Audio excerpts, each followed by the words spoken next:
Hello everyone, welcome to Vidyashree academy. I hope you are doing well. आज हम पढ़ने वाले हैं एमपी पटवारी, एमपीपीएससी और मध्य प्रदेश के सारे एग्जाम के लिए महत्वपूर्ण जीके के क्वेश्चन, जिसमें मध्य प्रदेश में छोटा बड़ा ऊंचा नीचा जो महत्वपूर्ण फैक्ट है स्टैटिक, उसको हम डिस्कस करने वाले हैं।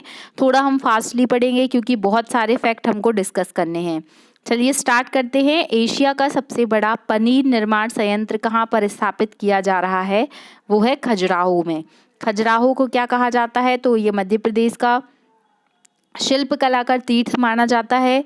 कहाँ पर स्थित है? छतरपुर जिले में स्थित है। और क्या पूछा जा सकता है? चंदेल शासकों ने खजुराहो के मंदिरों का निर्माण कराया था और ये यूनेस्को में शामिल है। 1986 में इसको शामिल किया गया था। और भी फैक्ट इससे रिलेटेड हम पहले मध्य प्रदेश में पर्यटन वाले चैप्टर में डिस्कस कर चुके हैं।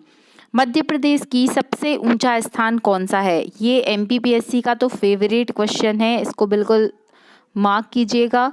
जो धूपगढ़ की चोटी है वो क्या है? मध्य प्रदेश की सबसे ऊंची चोटी है।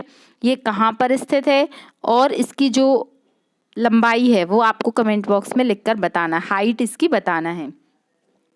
मध्य प्रदेश में जो सबसे नीचा स्थान है वो कौन सा स्थान है? वो नर्मदा सोन घाटी है।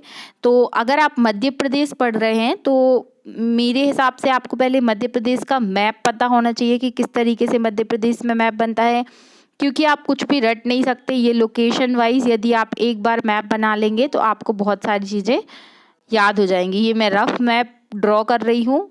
देखिए, तो जो यहाँ पर वाला ये वाला जो रीजन है ये तो चलिए उत्तरी क्षेत्र है। यहाँ पर कौन सा रीजन आता है? मालवा आता है। यहाँ पर क्या आता है? बुंदेलखंड आता है। यहाँ बघेलखंड आता है। और ये वाला जो सबसे नीचा स्थान है ये नर्मदा सोन घाटी का क्षेत्र है। तो ये वाला स्थान जो है यहाँ पर क्या है? सबसे अधिक नीचा स्थान माना जाता है।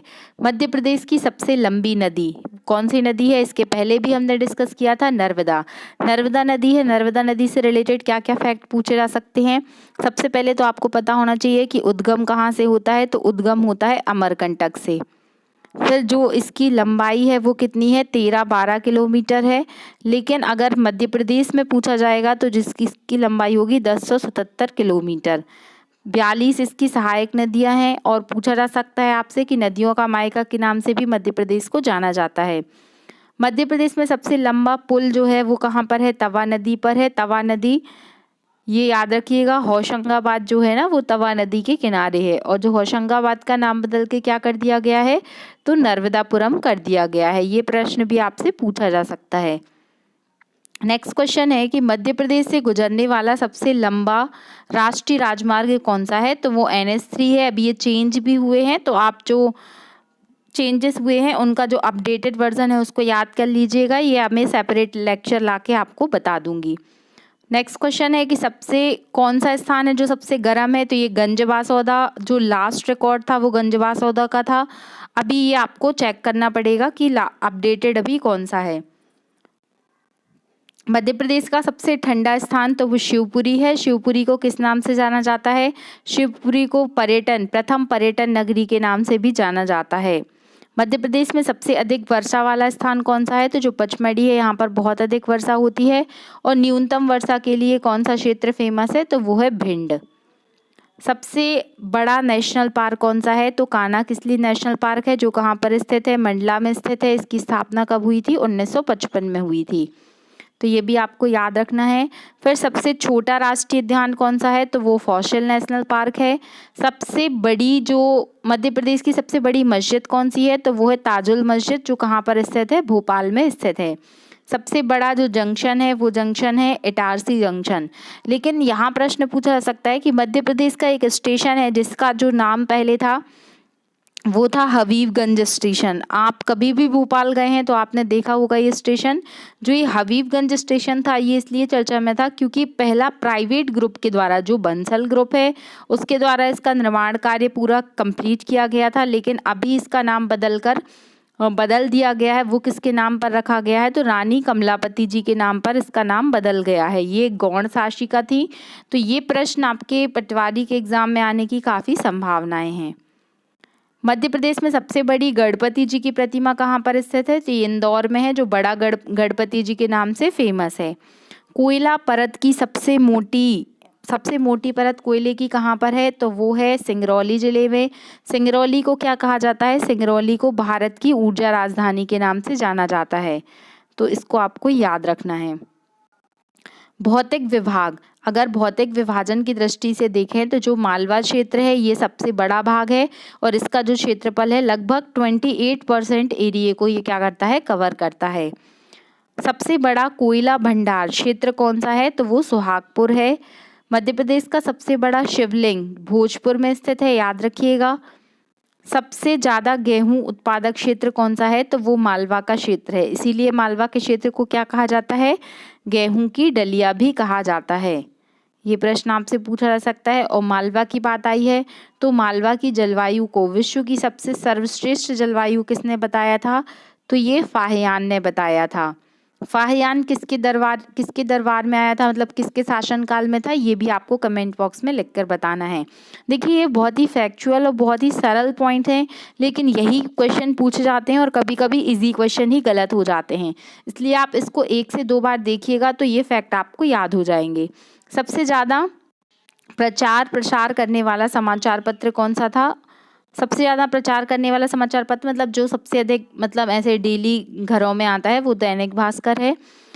मध्य प्रदेश का सबसे अधिक कुपोषित जिला कौन सा है, वो है श्योपुर, याद रखिएगा। श्योपुर को कहा जाता है भारत का इथोपिया, क्योंकि जिस तरीके से इथोपिया में कुपोषण है उसी तरीके से क्या है, श्योपुर में कुपोषण देखने के लिए मिलता है, तो ये याद रखना है आपको।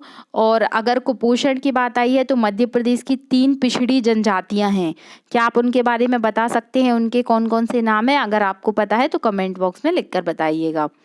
मध्य प्रदेश का सबसे अधिक घनी आबादी वाला जिला कौन सा है, तो वो है भोपाल, याद रखिएगा। भोपाल का जो घनी आबादी वाला जिला है जिसका घनत्व कितना है, लगभग 855 है। सबसे अधिक विरल आबादी वाला जिला कौन सा है, तो वो डिंडौरी है।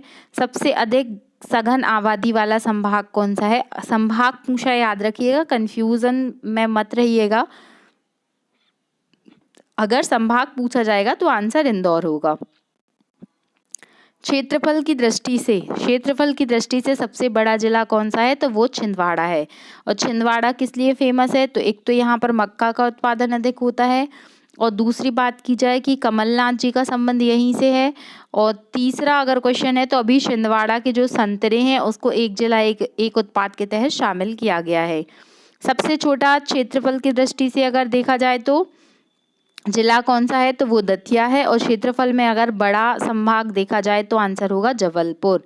जनसंख्या वाले जितने भी आंकड़े हैं बिल्कुल याद कर लीजिएगा, क्योंकि 2011 की जनगणना के अनुसार से एक क्वेश्चन आपसे पूछा जाएगा।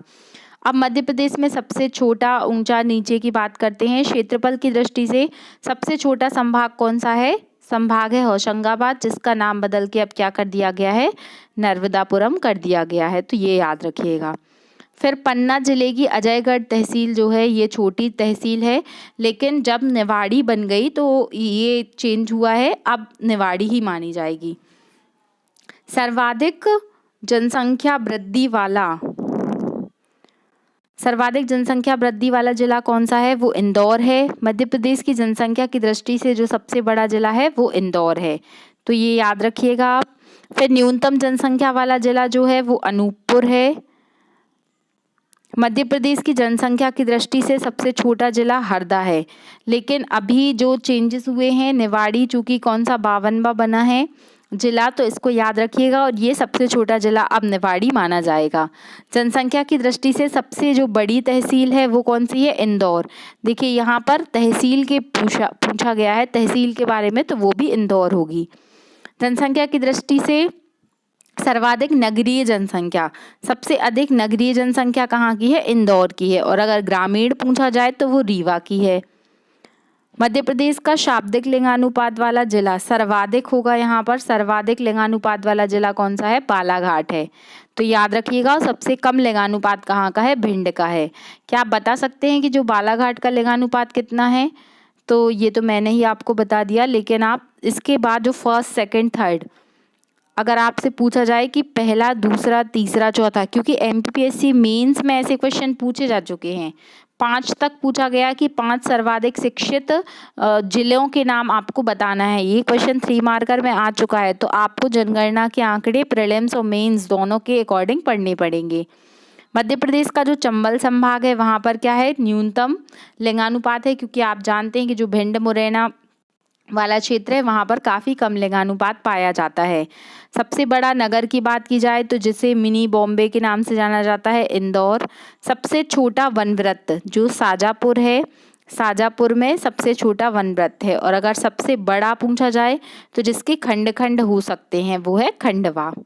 सबसे अधिक साक्षर जिला तो जबलपुर शहर, जिसे संस्कार धानी के नाम से जाना जाता है, सबसे अधिक होगा यहाँ पर। ये थोड़ा टाइपिंग मिस्टेक है, ये सबसे अधिक जो है वो पुरुष साक्षरता पूछा जाए तो इंदौर होगा।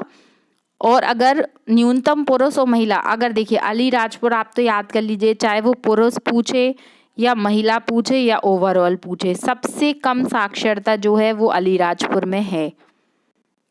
मध्य प्रदेश में सबसे अधिक पाया जाने वाला जो पशु है वो कौन सा है, तो वो चीतल है।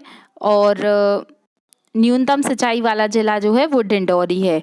और मध्य प्रदेश की जो सबसे बड़ी जनजाति है वो भील है। और अगर समूह में पूछा जाए तो आंसर गौड़ होगा। मध्य प्रदेश में लगभग 46 जो हैं वो जनजातियां पाई जाती हैं। तो ये सारे फैक्ट हैं, आपको इनको याद करना है, रिवाइज करना है और बस 1-2 बार सुन लीजिए तो आपको याद हो जाएगा। अगर आपको वीडियो अच्छा लगता है तो please like, share and subscribe. Thank you so much. खुश रहिए, पढ़ते रहिए। जय हिंद, जय भारत।